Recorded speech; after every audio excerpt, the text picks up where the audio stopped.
ini untuk lift yang besar ya.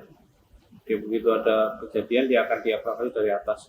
Kemudian emergency light, lampu emergency menyala ini ketika atau pemadaman listrik 15 menit aja nih. Tapi ini yang baru sekarang ini bisa 1 jam 2 jam bisa. Kemudian berikutnya ada limit switch, final limit switch, ada door lock switch, interphone.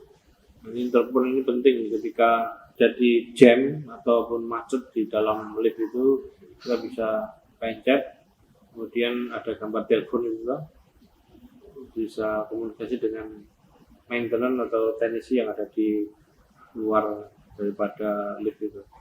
Jadi selanjutnya ada safety show, mendeteksi gangguan pada pintu untuk menutup dan membuka kembali. Ini kalau kita pahami, kalau kita tutup dia membuka itu tuh, berarti ada sesuatu dia akan itu. Kemudian waking device, mengartikan buzzer alarm ini ketika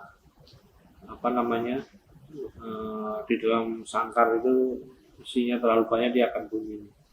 Apron, menjaga penumpang jatuh dalam busway, ruang luncur lift pada saat penumpang mencoba keluar berhenti tidak level. Kemudian buffer, kemudian yang berikutnya ada lobby lift hall.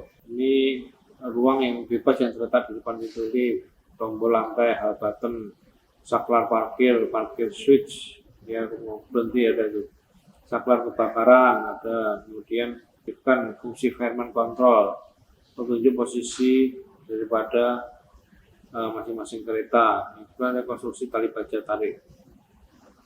Ini tali baja tarik ini juga harus kita pahami, ini harus maintain ya. Mungkin 2 tahun atau 3 tahun harus dicek kalau memang ada sabut-sabut atau karat porosi segala macam harus diganti. Ini penting ini konstruksi tali baja tarik. Kemudian yang selanjutnya adalah kriteria kualitas pelayanan elevator adalah waktu menunggu, daya angkut, waktu perjalanan bolak-balik. Ini round trip ini berapa menit loh.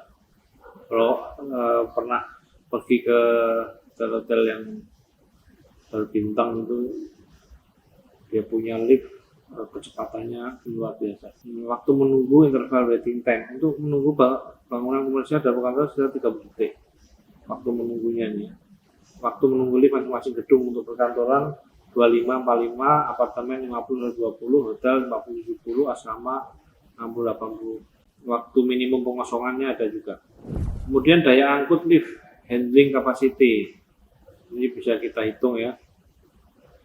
Daya angkut lift dalam 5 menit ini rumusnya seperti ini. Kapasitas orang dan daya angkut.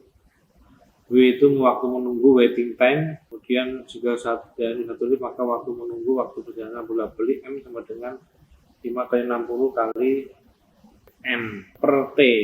Tapi ini semua bisa dilihat di dalam brosur waktu kita akan memilih daripada jenis lift ini. Kemudian ini juga kita bisa lihat nih waktu perjalanan bolak-balik nih cara menghitungnya. Kita sebagai seorang perencana harus tahu lah ini, harus minimal kita bisa paham lah. Tetapi di dalam pelaksanaannya di lapangan nanti distributor daripada lift ini akan memberikan brosur-brosur penjelas ini ya. Berapa detik ini beda-beda merek, beda ini, tapi minimal kita paham dulu ini ya. Kemudian yang berikutnya adalah ini tadi keterangannya ya, waktu perjalanan bolak-balik. Ini tinggi lantai dengan lantai, S ini kecepatan rata-rata lift. Ini kecepatan rata-ratanya beda-beda nih. Kalau yang Otis ini merek Otis ini berapa, kalau yang merek Hyundai ini berapa, kalau yang kapasitas lift nih. Kapasitas lift ini juga harus diperhatikan ya. Dia semakin besar daripada kapasitas lift ini pasti harganya juga akan berbeda. Kemudian yang banyak sekarang ini lift yang homeless ya, yang banyak di pasaran. Kemudian yang berikutnya sistem transportasi vertikal pada bangunan yang lain adalah konveyor. Konveyor atau mesin conveyor merupakan peralatan sederhana yang dapat bergerak dari satu tempat ke tempat yang lain sebagai alat angkut suatu barang tertentu untuk kapasitas kecil sampai besar.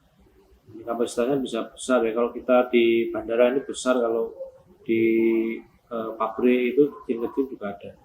Conveyor dijadikan sebagai alat transportasi yang cepat dan efisien. Conveyor terdapat bermacam seperti roller conveyor, belt conveyor, dan lain sebagainya. Di dalam sebuah industri kadang kala terdapat bahan-bahan yang berat yang juga berbahaya, bahkan tidak bisa kita bawa atau diangkut oleh manusia, sehingga diperlukan alat bantu untuk mengatasi keterbatasan manusia tersebut. Macam-macam conveyor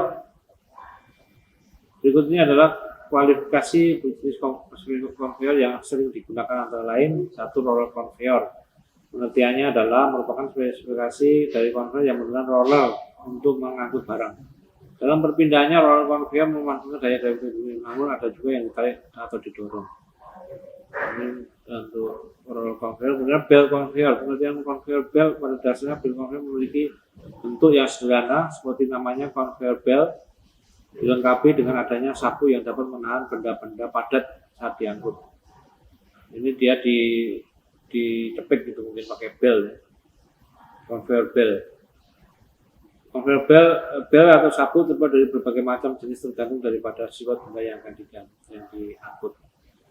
Kemudian yang berikutnya adalah chain conveyor. Pengertian chain conveyor adalah merupakan conveyor dengan rantai yang tidak putus untuk melakukan tarikan dan unit bergerak.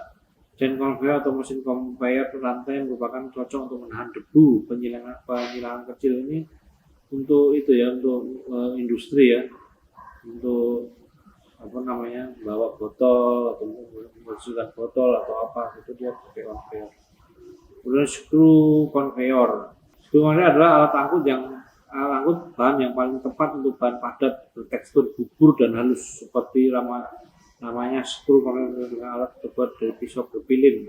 Screw mengelilingi sumbu sehingga bentuknya terlihat seperti skrup. Kemudian yang berikutnya adalah sistem transportasi vertikal pada bangunan. Ini elevator ya. Ini elevator ini banyak kita jumpai di mall-mall ya, di hotel juga ada. Pada tahun 1999 Charles D. Seaberger bergabung dengan perusahaan Otis Elevator Corporation, yang mana dan dari dia timbullah nama eskalator yang dibuat dengan menggabungkan kata skala, jadi eskalator, step dengan elevator. Bergabungnya Seaberger dan Otis telah menghasilkan eskalator pertama step tipe eskalator untuk umum di tahun 1900, ini lama ya. Memenangkan hadiah pertama, Mr. Seaberger akhirnya menjual hak patennya ke Otis. Ini akhirnya namanya Otis ini. Eskalator adalah tangga berjalan yang terdiri dari pijakan yang pasang pada sapu yang berputar. Saat terus eskalator atau tangga berjalan adalah salah satu transportasi vertikal berupa conveyor untuk mengangkut orang, yang terdiri dari tangga terpisah, dapat bergerak ke atas dan ke bawah mengikuti jalur berupa rel atau rantai yang digerakkan oleh motor. Karena gerakan oleh motor, tangga berjalan dirancang untuk mengangkut orang dari bawah ke atas atau sebaliknya untuk jarak pendek. Pemakaiannya terutama di daerah pusat perbelanjaan, bandara, sistem transit, pusat konvensi, hotel, dan fasilitas lainnya. Keuntungan daripada eskalator itu banyak, seperti mempunyai kapasitas pemindahan jumlah orang yang dalam jumlah besar, tidak ada internal waktu tunggu, kalau jam-jam sibuk. Ini kan bisa jalan terus. Waktu sibuk pun dia. Kemudian tugas kita cari dan sketsakan kembali denah bangunan bertingkat, tentukan penempatan dan jenis sistem transportasi vertikal. Kalian cari denah di mana saja ya. Kemudian kalian sketch aja pakai bolpen ya. Kalian contoh pintunya di mana, itunya di mana. Kalian tentukan ya. Saya mau pakai lift, ada 2 di sini. Ya. Kalian hitung, tangga berjalannya ada 1, atau bagaimana? Kalian hitung. Atau kalian mau ruang produksi pabrik, ya. Kalian buat ini ada konveyornya, kalian tentukan. Kalian coba buat dulu, nanti kita bahas di pertemuan yang akan datang. Baik, terima kasih. Sekian dulu untuk pertemuan kita saat ini. Sampai jumpa di perkuliahan yang akan datang. Tetap jaga kesehatan, pakai masker, ya. Kalau tidak perlu keluar, tidak usah keluar rumah. Terima kasih. Wabillahi taufiq wa hidayah. Wassalamualaikum warahmatullahi wabarakatuh.